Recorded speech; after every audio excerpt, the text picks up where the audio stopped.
Good morning, students.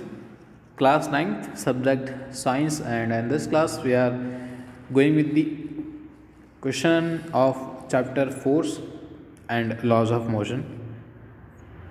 आपकी book में chapter के बीच में जो क्वेश्चंस गिवन है वही क्वेश्चन है ये. फर्स्ट है which of the following has more inertia. Inertia हम स्टडी कर चुके हैं. Inertia is the opposition to any of the motion, चाहे आप रेस्ट पर हो या चाहे किसी भी चीज़ पर हो. हमें इनर्शिया के लिए देखना होता है जिस बॉडी में जितना ज़्यादा मास होगा उसका इनर्शिया उतना ही ज़्यादा होगा. फर्स्ट आपको लिखा है rubber ball and a stone of the same size. तो obviously stone will be having more mass than a rubber ball. That means stone का इनर्शिया ज़्यादा होगा. सिमिलरली बाइसाइकिल और ट्रेन में किसका ज़्यादा होगा? ट्रेन का. 5 rupee coin and 1 rupee coin में 5 रुपीज़ कॉइन का. In the following example try to identify the number of times the velocity of the ball changes. जब जब वेलोसिटी बॉल की हमारी चेंज होती है तब तक हमें इसमें बताना है कब कब हो रही है. ठीक है, इसको रीड आउट करता है. अ फुटबॉल प्लेयर किक्स अ फुटबॉल. तो यहाँ पर एक तो वेलोसिटी चेंज हो रही है क्योंकि अभी किक लगाई है बॉल को. ठीक है, to another play of his team who kicks the football toward the goal. तो बिल्कुल यहाँ पर भी क्या होती है, वेलोसिटी चेंज होगी क्योंकि यहाँ पर भी जो दूसरा फुटबॉलर है उसने गोल की तरफ बॉल को किक किया है. The goal keeper of the opposite team collects the ball. यहाँ पर भी वेलोसिटी चेंज होगी क्योंकि जैसे ही बॉल आएगी गोलकीपर उसको पकड़ेगा और रोकेगा. ठीक है, यहाँ पर velocity change. And kicks it toward a player of his own team. तो यहाँ पर अब वो अपनी खुद की टीम के खिलाड़ियों की तरफ बॉल मार रहा है, मतलब यहाँ पर भी वेलोसिटी चेंज होगी. मतलब टोटल 4 टाइम आपकी वेलोसिटी चेंज हो रही है. Also identify the agent supplying the force in each case. तो आपको बताना है कि फोर्स किसकी वजह से आ रहा है इसमें हर एक केस के अंदर. फर्स्ट केस में जो फुटबॉलर फर्स्ट है उसकी वजह से आ रहा है, सेकंड उसी टीम के दूसरे फुटबॉलर की वजह से, थर्ड वहाँ पे जो गोलकीपर है उसकी वजह से, और फोर्थ उसी गोलकीपर की वजह से जब वो किक लगाता है बॉल को. Question number 3, explain why some of the leaves may get detach from a tree if we vigorously shake its branches. या फिर ब्रांच विगरसली मतलब होता है काफ़ी तेज़ी से. जब आप किसी पेड़ को काफ़ी तेज़ी से हिलाते हो, आपने देखा होगा कभी कभी जो पत्ते हैं वो नीचे गिर जाते हैं. क्यों? It is due to the Newton's law of inertia. क्योंकि जो लीव्स हैं वो रेस्ट पर होती हैं और अपनी पोजीशन चेंज का क्या करती है, पोज करती है. जैसे ही आप पेड़ को हिलाते हो आपका ट्री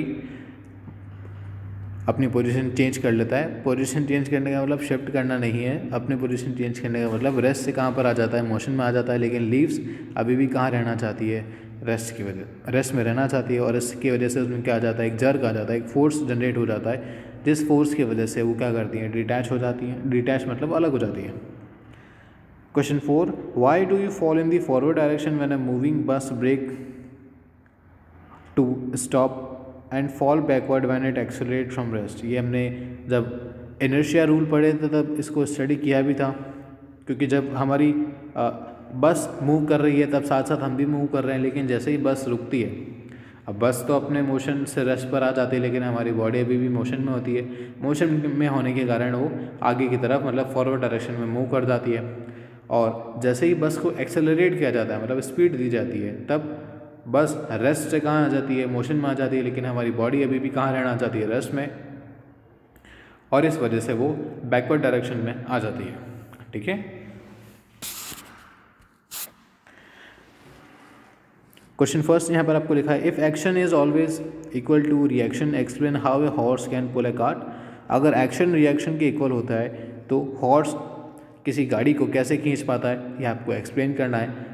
हमें इतना ध्यान रखना है कि चाहे हॉर्स हो या फिर कोई भी एनिमल हो, चाहे हम भी जब चलते हैं तब क्या करता है, अपने पैर से फ्लोर को बैकवर्ड डायरेक्शन में पुश करता है. ठीक है. एंड एज ए रिएक्शन जो फ्लोर है वो हमें फॉरवर्ड डायरेक्शन में क्या लगाता है, फोर्स लगाता है. और उसकी वजह से हम आगे चल जाते हैं क्योंकि फ्लोर तो पीछे जाने से रहा है ना. तो इसी एक्शन रिएक्शन के लॉ की वजह से हम आगे की तरफ चले जाते हैं. और इसी लॉ की वजह से भी आपका जो हॉर्स है वो कार्ट को आगे की तरफ ड्रॉ कर पाता है, मतलब खींच पाता है. Explain why is it difficult for a fireman to hold a horse which exacts large amount of water at a high velocity. Horse मतलब आपने देखा होगा कभी, फायरमैन जो आता है, अग्निशामक दल आता है, उसमें जो पाइप रहता है उनके हाथ में, उसके आगे एक नोज़ल लगी होती है जिससे काफ़ी तेज़ स्पीड से पानी वहाँ निकलता है, उसी को कहा जाता है हॉर्स। अगर कोई फायरमैन उस हॉर्स को पकड़ के खड़ा है तो उसमें इतनी स्पीड से पानी निकलता है, ठीक है। वो पानी क्या करता है, जब वहाँ से इजेक्ट हो रहा होता है वो फॉरवर्ड डायरेक्शन में मूव करता है वाटर। जैसे मान लो ये हमारा कोई हॉर्स है ना, यहाँ से पानी बाहर की तरफ निकल रहा है। अब वाटर इधर निकल रहा है और वाटर साथ ही साथ क्या करता है, जब इजेक्ट होता है तो फोर्स लगाता है बैकवर्ड डायरेक्शन में, इसलिए तो वो आगे मूव कर पाता है। जब वो फोर्स पीछे की तरफ लगाता है तो जो भी आपका यहाँ पे हॉर्समैन खड़ा है, फायरमैन खड़ा है, उसको दिक्कत आती है इसको पकड़ने में, ठीक है। It is due to the reason of reaction and action, okay. जैसे आपका एक्शन होगा उसी के अकॉर्डिंग रिएक्शन आती है। Question 3. From a rifle of mass 4 kg, a bullet of mass 50 gram is fired with an initial velocity of 35 meter per second.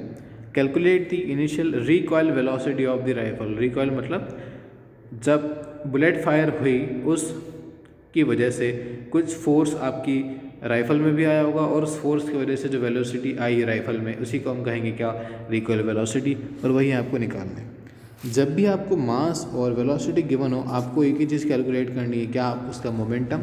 और ध्यान रखना है कि जो भी सिचुएशन है उसमें चेंज होने के पहले और बाद में मोमेंटम हमेशा हमें क्या रखना है, सेम रखना है। मतलब अगर आप देखो इनिशियल मोमेंट की अगर मैं बात करूँ, अगर मैं इसको यहाँ पर एक्सप्लेन करता हूँ, इनिशियल मोमेंट की जब मैं बात करूँगा तब हमें ध्यान रखना है कि वेट हमें गिवन है 4 kg राइफल का और 50 ग्राम किसका, बुलेट का। तो टोटल वेट कितना हो जाएगा, 4 प्लस 0.05, क्योंकि ग्राम से हम पहले इसको कन्वर्ट करेंगे किलोग्राम में, तो ये हो जाएगा टोटल वेट इनटू आएगा वेलोसिटी। अब ध्यान रखना राइफल अभी फायर नहीं की गई है, मतलब राइफल अभी है रेस्ट पर, और जब रेस्ट पर है तब इसका वेलोसिटी हो जाएगी 0, ठीक है। मतलब मोमेंटम कितना आ जाएगा कुल मिला के 0। और ये इक्वल रहेगा जब बाद का मोमेंटम रहेगा, वो बाद का मोमेंटम कितना है, आपको इनिशियल वेलोसिटी गिवन है 35 मीटर पर सेकंड किसकी, बुलेट की, है ना। बुलेट का वेट कितना 50 ग्राम, इसको आप कन्वर्ट करोगे किलोग्राम में तो आ जाएगा 50/1000 इंटू इसकी वेलोसिटी गिवन है 35। अब यहाँ पर करना है आपको प्लस, ठीक है। यहाँ पर हमें प्लस क्या करना है, हमें प्लस करना है जो हमारी राइफल का वेट है वो इंटू राइफल की वेलोसिटी v2।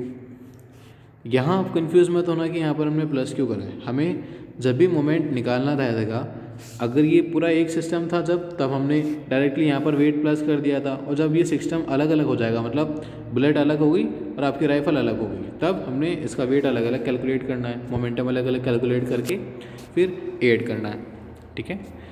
वेलोसिटी आपके मन में अगर आ रहा है कि नेगेटिव आनी चाहिए तो बिल्कुल, अगर आप इसको प्लस मान के यहाँ पर चल रहे हो तो आपका आंसर आ जाएगा नेगेटिव, और अगर आप यहाँ पर माइनस लगा देते हो तो आपका आंसर प्लस आ जाएगा, कुछ ज़्यादा फर्क पड़ने वाला है नहीं। एक्सप्रेशन आपके सामने है, आपको इसको सॉल्व करके v2 निकालना है। v2 आपका आएगा -0.044 मीटर पर सेकेंड, जो कि क्या है, राइफल की recoil velocity. Question 4. 2 objects of masses 100 gram and 200 gram are moving along the same line and direction with velocity 2 metre पर सेकेंड एंड 1 मीटर पर सेकेंड। दो ऑब्जेक्ट आपको गिवन है जो कि सेम लाइन पर चल रहे हैं, एक चल रहा है 2 मीटर पर सेकेंड की स्पीड से और एक चल रहा है 1 की स्पीड से। जो 2 की स्पीड से चल रहा है उसका वेट है 100 ग्राम और सेकेंड वाले का है 200 ग्राम, okay. They collide and after the collision, the first object moves at a velocity of 1.67 metre पर सेकेंड। जो फर्स्ट वाला हमारा है वो चल जाएगा 1.67 की स्पीड से, ठीक है। और सेकंड वाला की हमें वेलोसिटी पूछी है, इसकी मैं अज्यूम कर लेता हूँ कितने v, ठीक है। तो आपको क्या करना है, सेम सिचुएशन, हमें जो पहले मोमेंटम है उसको बाद वाले मोमेंटम के इक्वल करना है। यहाँ पर आपको देखना है कि जो 200 ग्राम वाला ऑब्जेक्ट है उसकी वेलोसिटी कितनी 1 है, तो इसका मोमेंटम कितना हो जाएगा m/v प्लस 100 × 2। 100 × 2 क्यों करना है, 100 ग्राम मास है और इंटू 2 करेंगे तो क्या आ जाएगा, मोमेंटम आ जाएगा। ध्यान रखना ये दोनों क्या थे, ग्राम में, तो आप अगर चाहो तो अभी साथ ही साथ इसको किस में कन्वर्ट कर सकते हो, किलोग्राम में कन्वर्ट कर सकते हो। नहीं तो आपको आंसर आने के बाद में ग्राम से आपको किस में लाना पड़ेगा, किलोग्राम में लाना पड़ेगा, ठीक है। इसको इक्वल करना है किसके, ये तो था हमारा टक्कर से पहले वाला वेट, सॉरी मोमेंटम। अब टक्कर के बाद वाला जो मोमेंटम है उसको कैलकुलेट करना है। कैसे करेंगे, हमें वेलोसिटी गिवन है 1.67 इंटू करना है 100। अच्छा एक मिनट, इसमें एक गौर करना, अगर आप वेट ना भी चेंज करो, सभी को अगर आप ग्राम में रख दोगे तो भी कोई फ़र्क नहीं पड़ेगा, ठीक है। जितने भी वेट आपके पास सभी किस में रख दो, ग्राम में, आपस में कैंसिल आउट हो जाएंगे। इसका बाद में मोमेंटम कितना हो जाएगा, 100 इंटू 1.67, ये हो गया हमारा जो 100 ग्राम वाला ऑब्जेक्ट है उसका मोमेंटम। हमें इसको प्लस करना है किससे, जो 200 ग्राम वाला ऑब्जेक्ट है उसके मोमेंटम से, तो कितना आएगा 200 इंटू वी, ठीक है। इन दोनों कंडीशन को आपस में करना है इक्वल और सॉल्व करके क्या निकालना है, वी मतलब वेलोसिटी, ओके।